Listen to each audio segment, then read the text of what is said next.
नमस्कार, मी निळकंठ गायकवाड. आपण पाहत आहात जनसंवाद न्यूज पुणे, सामान्य माणसाच्या प्रगतिशील विचारांचा.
नमो तस् भगवतो अरहतो सम्मा सम्बुद्धस्स.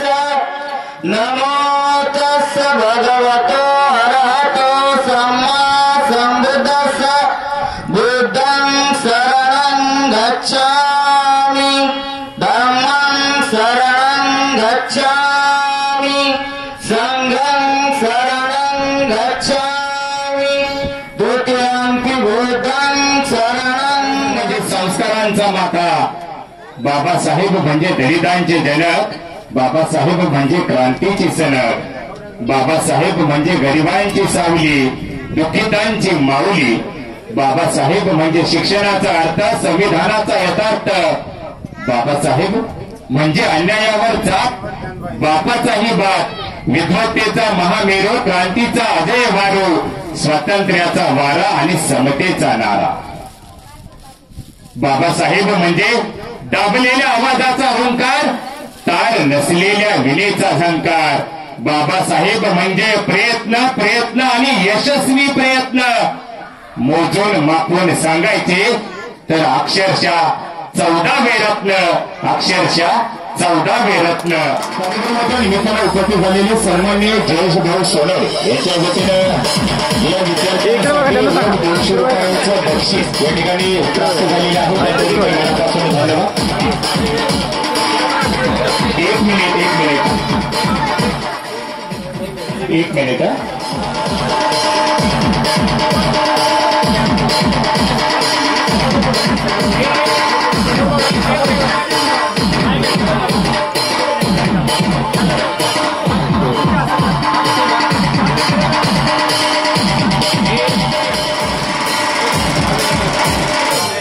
तुम्ही काही केलं म्हणून चालणार नाही.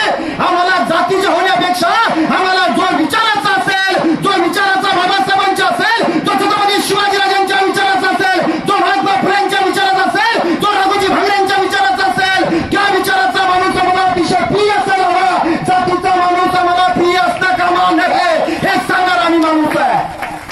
काय बाबासाहेबांचं कार्याने कर्तृत्व आहे, काय बाबासाहेबांचं कार्याने कर्तृत्व आहे. अरे बाबासाहेब असा एक माणूस आहे की आपल्या सर्वांना माहिती आहे. उत्तम कांबळे नावाचा एक लेखक आहे, एक विचारवंत आहे. उत्तम कांबळे सर असं म्हणतात की भारत हा देश जेव्हा निर्माण झाला नव्हता, म्हणजे भारत हे राष्ट्र ही संकल्पना ज्यावेळेस निर्माण झाली नव्हती त्यावेळेस इथल्या भारतातल्या लोकांचं जो हिंदुस्थान म्हणत होता या हिंदुस्थानच्या लोकांचं भविष्य कोण सांगायची तर ज्यावेळेस आमचा एखादा माणूस जन्माला आला एखादं पोरग जन्माला आलं तर उत्तम कांबळे सर म्हणतात की एक सटवी असते ती कोण असते हे आजपर्यंत आम्हाला कळलं नाही ती सटवी असते ती सटवी म्हणतात पहिल्या दिवशी येते की 5व्या दिवशी येते हे कोणाला आजपर्यंत सांगता आलं नाही पण ती येते म्हणतात ती आली की काय करते की ती नशीब सांगते पोरग जन्माला आलं की त्याचं नशीब सांगते आणि सटवीनं सांगितलेलं नशीब 100% खरं होत होतं सटवीनं सांगितलेलं नशीब काय सांगायची सटवी श्रीमंताच्या घरी पोरग जन्माला आलं की ते पोरग श्रीमंत होईल हे सटवीनं सांगितलेलं नशीब 100% खरं ठरायचं त्या सटवीने सांगितलेलं नशीब सरदाराच्या घरी जे पोरग जन्माला आले ते सरदार होईल आणि सटवीने सांगितलेलं हे नशीब 100% खरं ठरायचं गरीबाच्या घरी जन्माला आलेलं पोरग 100% गरीब होईल हे सटवीने सांगितलेलं नशीब खरं ठरायचं अहो शूद्राच्या घरी म्हणजे कोणाच्या मराठ्याच्या घरी माळ्याच्या घरी जे पोरग जन्माला आलं ते सुद्धा शूद्र होईल सटवीने सांगितलेलं नशीब ते 100% खरं ठरायचं सटवीने सांगितलेलं नशीब असं असायचं की शूद्राच्या घरी जसा शूद्र येईल तसं अतिशूद्राच्या घरी सुद्धा जे पोरग जन्माला येईल ते अतिशूद्र असेल हे सांगितलेलं नशीब सटवीनं हे खरं ठरायचं ती पहिल्या दिवशी सांगते ती 5व्या दिवशी सांगते मला माहिती नाही पण अशा एका माणसाचा जन्म झाला की ज्या दिवशी काय झालं त्या सटवीचा मृत्यू झाला तो माणूस आहे की ज्या माणसाचा जन्म म्हणजे सटवीचा मृत्यू तो माणूस आहे असा एक डॉक्टर आहे की जो डॉक्टरने काय केलं अभी जो राजा कोण बनेगा जो कवी होगा वो राजा बनेगा असं सांगणार तो माणूस आहे असा नाम मानव आहे तो म्हणजे डॉक्टर B.R. आंबेडकर बाबासाहेबांचा जन्म म्हणजे सटवीचा मृत्यू आहे मग बाबासाहेबांनी सांगितलेलं जन्म झाला बाबासाहेबांनी सांगितलं आता शूद्राचा पोरगा शूद्र होणार नाही अतिशूद्राचा पोरगा अतिशूद्र होणार नाही राजा वही बनेगा जो काबिल होगा आहे ना बाबासाहेबांचं दिन आवाज आला पाहिजे म्हणून आवाज आला पाहिजे लोक काय मुक्तीत का पुरुषांचे आवाजच येत नाही 2 पार्टी तिथे 2 पार्टी एक महिलांची आहे आणि एक पुरुषांची आहे आता पहिल्या महिलांची पार्टी आवाज देईल पाहूयात कोणाचा आवाज जास्त येतोय आता महिलांची पार्टी थोडी शांत बसेल आता पुरुषांची पार्टी आहे कोणाचा आवाज जास्त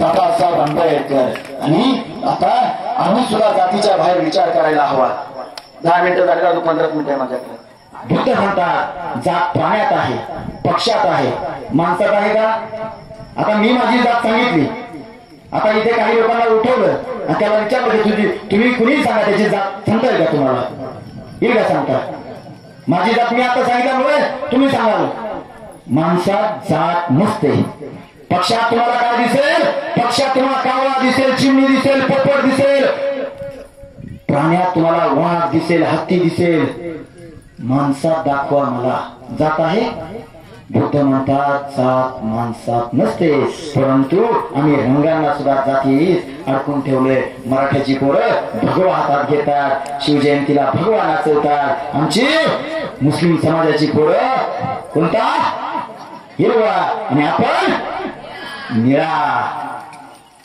आम्ही रंगांना सुद्धा जातीत वाटले जी माणसं जातीसाठी काम करतात ती माणसं मातीत जातात तरी मी जर शिकत नसेल आणि माझी परिस्थिती चांगली आहे मी इंजिनियर आहे मी डॉक्टर आहे माझ्याकडे पैसा आहे पण माझ्याकडे 1000 रुपये 500 रुपये तर त्या गरीब पोराच्या शिक्षणासाठी जर देता येत नसेल तर आम्ही कशासाठी हा मोठेपणा करायचा बाबासाहेबांनी मागाशी आमच्या शिंदे सरांनी सांगितलं 4 लेकरं चळवळीसाठी घालवली ना आणि या महामानवांचा आणि हा देश चालायचा असेल या देशाला पुढे न्यायचा असेल हा देश महासत्ता करायचा असेल तर या महापुरुषांशिवाय पर्याय नाही ही गोष्ट आम्ही लक्षात घेतली पाहिजे बाबासाहेबांना विचारलं की तुम्ही पहिले बौद्ध आहात की पहिले भारतीय आहात आता लोकसभेच्या इलेक्शन आहेत कोणत्याही पक्षाच्या नेत्याला विचारा मी एकाचं नाव घेत नाही.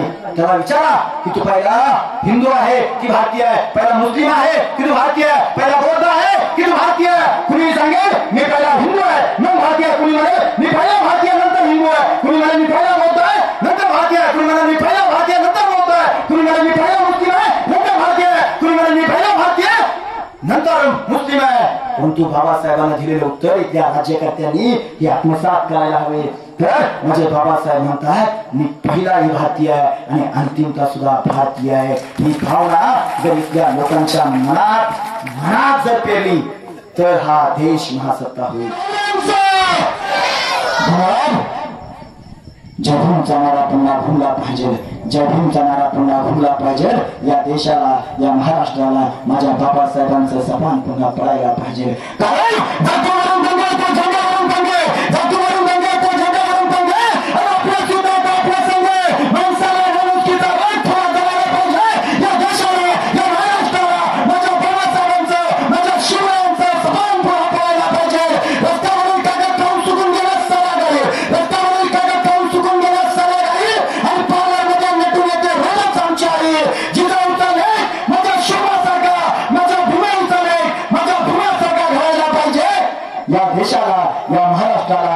शिवरायाचं, माझ्या भीमरायाचं सपान पुन्हा पडायला पाहिजे.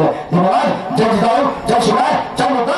त्या कणा कणास वंदितो बोधिसत्वा भीमा तुला मी वाहतो पुष्प दोन्ही करानी योग मानव तुझ्या सारिखा रे भुवरी जाहला नाही कोणी. विश्वरत्न महामानव जे सत्तेसाठी आणि स्वतःसाठी घेतात फक्त महापुरुषांची नावं, त्यांची जगण्याबद्दल आधी जबान करा.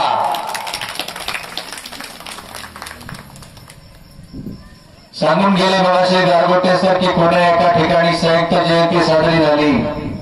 गेले अनेक वर्ष मी पाहतो आहे महाराष्ट्राच्या कानाकोपऱ्यामध्ये नव्हे तर भारताच्या कानाकोपऱ्यामध्ये असा एकच समाज आहे जो स्वतःला बौद्ध म्हणून समजून घेतो. तो पुस्तकी ज्ञान घेऊन वकील, डॉक्टर, इंजिनियर होऊ नका. या जगामध्ये जे जे काही व्यावहारिक ज्ञान लागणार ते प्रत्येक ज्ञान तुम्ही घ्या, ते शिका. संघटित व्हाने बहुजनांना इथल्या ठराविक अमुक एका जाती धर्मानं कायम तुमच्यावर शूद्र आणि अतिशूद्राचं लेबल लावलं आणि तुम्हाला कायम त्या शिक्षणापासून वंचित ठेवलं. म्हणून संघटित व्हा, ते शिक्षण घ्या आणि संघर्ष इतक्या मनोवादाच्या विरोधात करा. हे बापाने आम्हाला सांगितलं, आमच्यात करायला नाही सांगितलं. तुम कलम को तलवार लगाओ, तुम अगर जुल्म देखे तुम्हारी जुबान नहीं खुलती तो जाओ घर में मौत आने का इंतजार करो तुम. हे जाणलं त्या महापुरुषांनी. मग त्या शिवाजी महाराजांनी 16व्या शतकामध्ये 18 पगड जातीची माणसं एकत्र केली. एका माणसाची दुसऱ्या माणसाला जात होऊ नये म्हणून आपल्या प्रत्येक सैनिकाला नाव दिले मावळा. आया बहिणींच्या अबोला कुणी धक्का लावत असेल ना, का शिवाजी महाराजांची जयंती साजरी करतो? कोणत्याच महापुरुषांनी सांगितलं नाही रे माझी जयंती साजरी करा. पण संत तुकाराम म्हणाले बुडती हे जन देखावे ना डोळा म्हणून कळवळाले तसे. या समाजाला व्हॉट्सअप आणि फेसबुकच्या युनिव्हर्सिटीतून बाहेर पडायचं असेल तर महापुरुषांचे विचार तुम्हाला टाळू शकता. अन्यथा तुम्ही जर तुमच्याच मस्तीमध्ये मशगूल राहिलात ना तर पुन्हा पूर्वीचे दिवस यायला वेळ लागणार नाही. म्हणून तुम्हाला महापुरुष वाचावे लागतील, समजून घ्यावे लागतील. रांझ्याच्या पाटलानं एका मुलीवरती अन्याय केलाय. का करायच्या महापुरुषांच्या जयंत्या साजऱ्या? त्या रांझ्याच्या पाटलाला शिक्षा देताना छत्रपती शिवाजी महाराज शिक्षा सुनावतायत. याचे हातपाय तोडायचा चौरंग करा. जिजामाता विचारतात राजे का एवढी मोठी कठोर शिक्षा तुम्ही का केली? तेव्हा शिवाजी राजे सांगतायत मासाहेब माझ्या स्वराज्यामधल्या प्रत्येक आया बहिणीच्या जर कुणी जर अब्रूला हात घालायचा प्रयत्न केला, तिच्या पदराला हात घालायचा प्रयत्न केला तर रांझ्याच्या पाटलाकडे बघून कोणी पुन्हा त्या माझ्या आया बहिणीच्या पदाला हात घालायचा प्रयत्न करणार नाही. असा हा राजा रयतेतल्या प्रत्येक माणसाचा, महिला असेल पुरुष असेल कुठल्या जाती धर्माचा मुलाहिजा न ठेवता प्रत्येकाचा सन्मान ज्यानं केला ना त्या छत्रपती शिवाजी महाराजांची आम्ही जयंती साजरी करतो. महात्मा फुलेंसारखा एक महात्मा पुण्यामध्ये आपल्या वडिलांसोबत त्यांचा फुले विकण्याचा धंदा आहे म्हणून त्यांचं फुले आडनाव आहे. खरं आडनाव त्यांचं गोरे आहे. फुले विकता विकता त्या महात्मा फुलेंच्या एक लक्षामध्ये येतं, विद्येविना मती गेली, मती विना गती गेली, गती विना सगळं काही जे झालं ते फक्त एका अविद्येमुळे झालं. मग काय करावं लागेल? इथल्या बहुजनांना शिक्षण सांगावं लागेल. त्या महात्मा फुले तेव्हा सांगितलं शिक्षण किती महत्वाचं आहे. आणि आमचा बाप इथे आम्हाला सांगून गेला, शिक्षण हे वाघिणीचं दूध आहे. जो प्राशन करेल तो गुरुला शिवाय नाही. त्या गुरुच्या शिष्यानं जसं त्या तसं समाजाला दिलं. काय केलं त्या महात्मा फुलेंनी? काशीबाई नावाची ब्राह्मण समाजाची मुलगी आहे. कुटुंबातल्या अन्याय अत्याचारानं ग्रस्त झाली आणि ती जीव द्यायला निघाली आहे. काय करायच्या महापुरुषांच्या जयंत्या? सावित्रीबाई फुले समोर येतात आणि विचारतात कुठं निघाली? ती काशीबाई नवरा मेल्यानंतर आपल्या परिवारातल्या अन्याय अत्याचाराला बळी पडली. विशेष म्हणजे काशीबाई ब्राह्मण आहे. वाढलेल्या पोटावरचा पदर बाजूला केला आणि काशीबाईने दाखवलं वाढलेलं पोट. सावित्रीबाईंचं लक्ष गेलं, कदाचित ही जीव द्यायला निघाली. सावित्रीबाई फुले त्या काशीबाईला सांगतात, जीव देऊ नको, माझ्या घरी येऊन बाळंत हो तू. आणि असं समज की तू तुझ्या आईच्या घरी बाळंतपणाला आली आहेस. मनामध्ये अजिबात संकोच करू नको. जीव द्यायला निघाल्या ब्राह्मणाच्या काशीबाईचं वाढलेलं पोट आपल्या घरी घेऊन जायचं. त्या काशीबाईला आपल्या घरामध्ये बाळंत करायचं. तिच्या पोटी जन्माला आलेला यशवंत त्याचं नाव ठेवायचं. आणि महात्मा फुलेंनी सावित्रीबाई फुले त्या यशवंताला आपल्या वैचारिक आणि संपत्तीचा वारसदार करायचं. आहे का एवढं मोठं कार्य करायचं? म्हणून महात्मा फुलेंची जयंती साजरी करायची. त्याच महात्मा फुलेंनी बहुजनांना शिक्षणाची दारं सुरू करून दिली आणि पुणे आणि आसपासच्या परिसरामध्ये 20 शाळा उभ्या केल्या. त्यामध्ये काही बहुजनांसाठी, अस्पृश्यांसाठी, मुलींसाठी, सगळ्यात आधी या मुलींसाठी शाळा तयार करणारा एकमेव महामानव म्हणजे महात्मा ज्योतिबा फुले आणि सावित्रीबाई फुले प्रसंगी आपल्या पत्नीला शिकवलं जमिनीची पाटी करून आणि काडीची पेन्सिल करून आणि महिलांना शिकवलं. म्हणून त्या काळापासून आजपर्यंत महिला या देशाच्या सर्वोच्च पदापर्यंत पोहोचू शकल्या. म्हणून महात्मा फुलेंची जयंती साजरी करायची. का करायची शाहू महाराजांची जयंती साजरी? शाहू महाराजांच्या संस्थानामध्ये शाहू महाराज मुंबईला गेले फेरफटका मारायला काही कामानिमित्तानं. शाहू महाराज आले, पाहतात तर गंगाराम कांबळे नावाचा त्यांचा सहकारी त्यांच्या दरबारात दिसत नाही. विचारलं, अरे गंगा कुठे? साहेब महाराज तो 2 दिवस झाले कामावर येत नाही. अरे पण का? शाहू महाराजांनी सांगितलं गंगाला दरबारामध्ये हजर करा. आणि शाहू महाराज त्या गंगारामला विचारतात, गंगाराम काय झालं? गंगाराम कांबळे सांगतो, महाराज आजपासून सेवा संपली. का करायच्या महापुरुषांच्या जयंती? एक उदाहरण फक्त. शेवटी बाबासाहेब बरोबर 10 वाजले की मी थांबणार, किती सांगायचं राहून जाऊ द्या. गंगाराम कांबळेंना त्या महाराजांनी दरबारामध्ये बोलवलं. विचारलं, गंगाराम काय झालं? महाराज आजपासून सेवा संपली. अरे पण काय कारण काय? मी महाराज म्हणून तुला विचारतोय, असं झालं काय तू सेवा संपली म्हणतो? पाठीवरचं शर्ट वरती केलं आणि पाहिलं तर त्या गंगारामच्या पाठीवर चापकाचे असे वार केले गेले होते की त्या चापकाच्या वारानं ते मांस बाहेर पडलं होतं. किडे पडावे अशी भयंकर अवस्था निर्माण झाली होती. महाराजांनी ते पाहिलं. पाहिलेल्या महाराजांनी विचारलं, काय झालं? म्हणाला, महाराज घोड्याला पाणी पाजायला गेलो आणि चुकून माझा हात त्या हौदाला लागला. ऐकताना तुमच्या काळजाच्या ठिकऱ्या ठिकऱ्या होतील. एवढी भयंकर अस्पृश्यता पाळली जात होती या बहुजनांना त्या काळच्या मंगा महारांबरोबर की फक्त त्या हौदाला हात लागला म्हणून गंगाराम कांबळेची पूर्ण पाठ सोडून काढली होती आणि किडे पडून रक्त बंबाळ व्हावा अशी अवस्था. महाराजांनी विचारलं, कुणी केलं? गंगाराम म्हणलं, जाऊ द्या ना महाराज, आजपासून सेवा संपली, मी काय येणार नाही, जाऊ द्या. पण न्याय देतो तो राजा, तो महाराज. जो न्याय देत नाही त्याला महाराज कसं म्हणावं? महाराजांनी विचारलं, कुणी केलं? गंगारामनी सांगितलं. त्याला दरबारामध्ये बोलवलं महाराजांनी. का करतो आपण महापुरुषांच्या जयंत्या? त्याला दरबारामध्ये बोलवून आणि विचारलं, काय बाबा गंगारामला मारलंस, त्याची पाठ सोडून काढलीस? जरा ततमम करू लागल्यानंतर महाराजांच्या लक्षामध्ये आला आणि महाराजांनी काय केलं सांगितलं, तू शर्ट वरती कर. आणि स्वतः महाराजांनी हातामध्ये चाबूक घेऊन जसं गंगाराम कांबळेच्या पाठीवरती वळ ओढले होते ना, अगदी तसेच ओढ्याच्या पाठीवर ओढल्याने याची ही पाठ रक्त बंबाळ केली. गंगाराम कांबळेला न्याय मिळाला. एवढ्यावर थांबले नाहीत शाहू महाराज.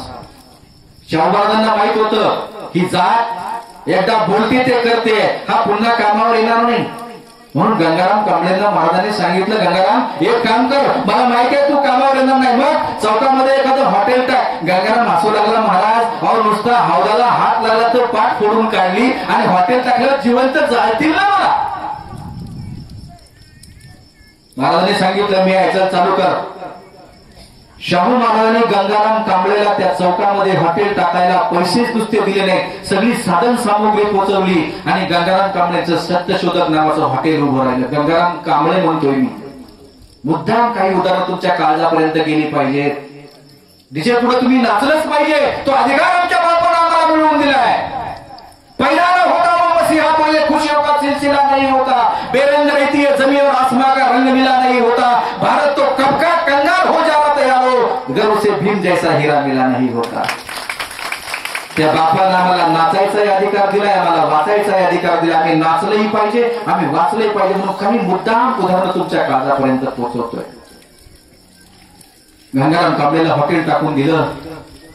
शाहू महाराजांनी सांगितलं आपल्या दरबारामध्ये, चला गंग्याच्या हॉटेलवर नाश्ता करायला जायचा. तर त्या काळामध्ये राजांच्या दरबारामध्ये बहुसंख्य ब्राह्मण जातीचे लोक असायचे, कारकून वगैरे जे काय असतील ते अष्टप्रधान मंडळांमध्ये.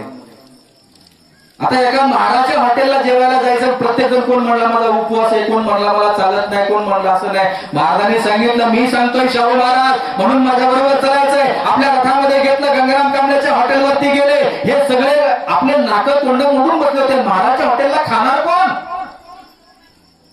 बराच वेळ झाला आणि मग महाराजांनी ऑर्डर दिली, गंगाराम प्रत्येकाला एक एक प्लेट भजी दे. त्या गंगाराम कांबळेने प्रत्येकाच्या पुढे भजी ठेवली.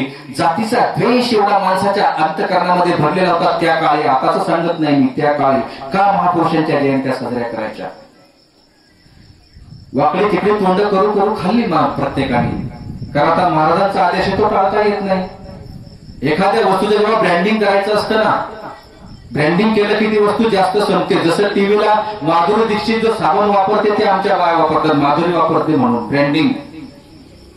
अक्षय कुमार, शाहरुख खान आणि आमिर खान ही जी काही मंडळी विमल घेतात, हातात विमल पुढी फोडतात, तोंडात टाकतात. आमच्या मुलांना वाटतं ती खात्यात म्हणून आमची पण पोरं खातात. ब्रँडिंग, त्याची जाहिरात किती भक्कम असते. वास्तविक पाहता अजय देवगण, शाहरुख खान ही मंडळी ते विमल खात नाही, ते फक्त जाहिरात करतायत आणि रिकामे पुढे तोंडावर घालतात, त्याच्या तोंडात काही पडत नाही. पण आमची मुलं अजय देवगण खातो म्हणून खातात ब्रँडिंग. शाहू महाराजांनी गंगाराम कांबळेच्या त्या हॉटेलचं ब्रँडिंग केलं, जाहिरात केली, सांगितलं काय चव आहे गंगाराम कांबळेच्या हाताला, लय भारी भजी झाली. एक काम करा, उद्यापासून सगळ्यांनी गंगाराम कांबळेच्या हॉटेलवरती नाश्ता करायला यायचं.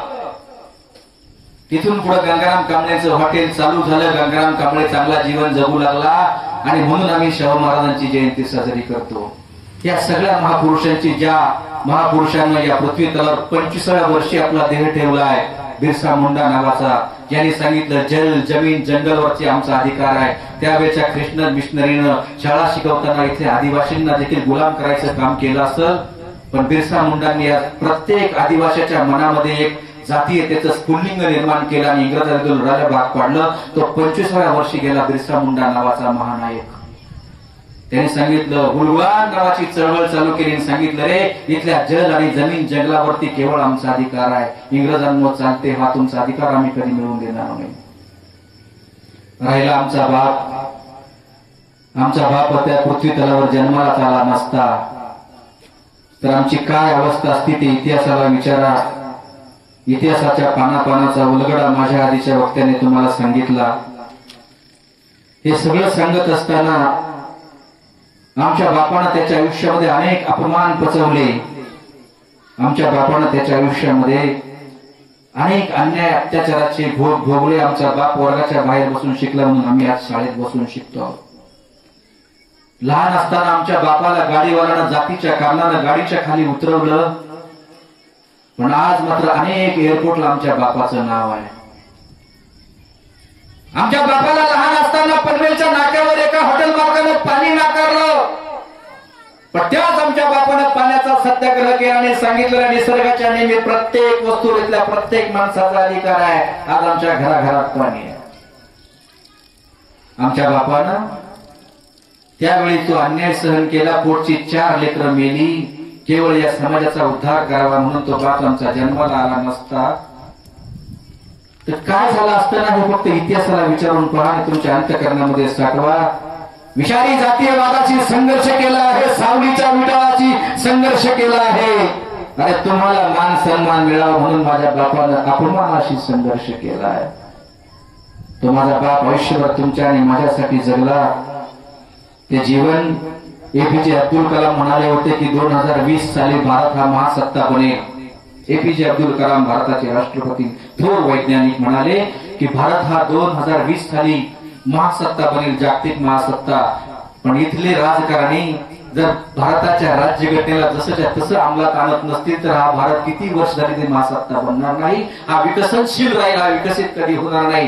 त्यासाठी राज्यघटनेच्या प्रत्येक कलमाची काटेकोरपणे जर अंमलबजावणी केली ना तर पुढच्या वर्षीच भारत महासत्ता बनेल. एवढी त्या भारताच्या घटनेमध्ये ताकद आहे.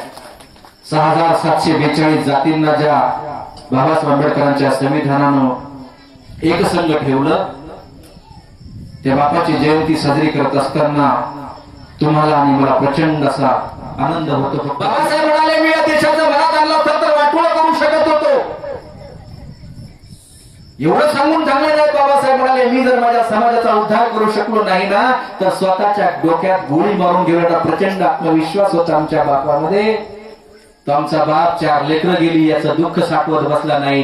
हजारो लेकरांचं भलं करून गेला आमचा बाप. आज कोटी लेकरं चांगल्या चांगल्या साडीमध्ये, चांगल्या चांगल्या माडीमध्ये, चांगल्या चांगल्या गाडीमध्ये आहेत. त्या सर्वांना मला एवढंच सांगायचंय जाता जाता, आज तुम्ही समाजाकडे मागे वळून बघायची गरज आहे. नुसत्या जयंत्या करून चालणार नाही माझ्या मायबापांनो.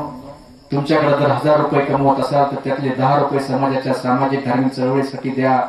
आणि माझ्या बापानं जे सांगितलं नाही जरा तुमच्या घरावर लिहून ठेवा तुम्ही या देशाची शासनकर्ती जमात आहात. ते जर तुम्हाला व्हायचं असेल तर एक गोष्ट लक्षात ठेवा, बापाने दिलेला मूलमंत्र जो जो काही चांगले चांगले प्रेरणादायी विचार आहेत ते तुमच्या अंतःकरणामध्ये साठवून समाजासाठी काय करू शकतो हे करायचा प्रयत्न तुम्ही करावा.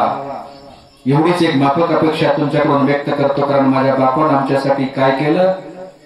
आज धर्मांध माणसं म्हणतात की भारताची घटना पावली म्हणतात की बदलली पाहिजे. मला त्यांना जाता जाता एवढंच सांगायचंय, आकाश मोजायला टेप आहे का, समुद्र मोजायला माप आहे का. आकाश मोजायला टेप आहे का, अरे समुद्र मोजायला माप आहे का. बदलून म्हणता घटना देशाची टोनग्यांनो, पण बाबासाहेबांसारखा दुसरा बाप आहे का. मग तो नसेल तर एक गोष्ट ध्यानात ठेवा, गटागटात विभागलेल्या माझ्या बाबासाहेबांच्या अनुयायांनो एक गोष्ट लक्षात ठेवा, स्वतःला लई मोठं समजू नका. प्रत्येक माणसाचा आधार भीम आहे.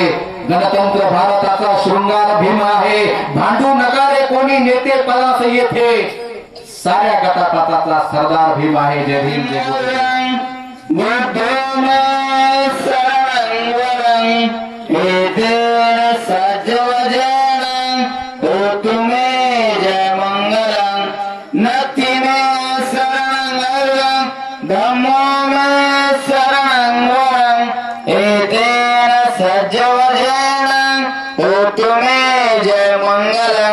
नथी में शरणं संघो में शरणं वरं एतेन सज्जवजनं होतु मे जय मंगलं.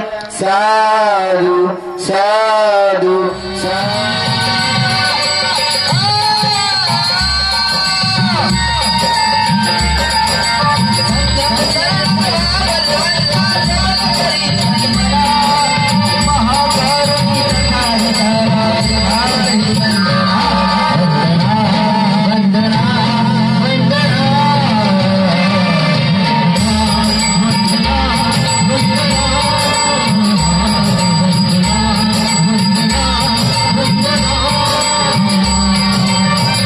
विविध क्षेत्रातील नवनवीन बातम्या जाणून घेण्याकरिता सबस्क्राईब करा, लाईक करा, कमेंट करा. जनसंवाद न्यूज पुणे.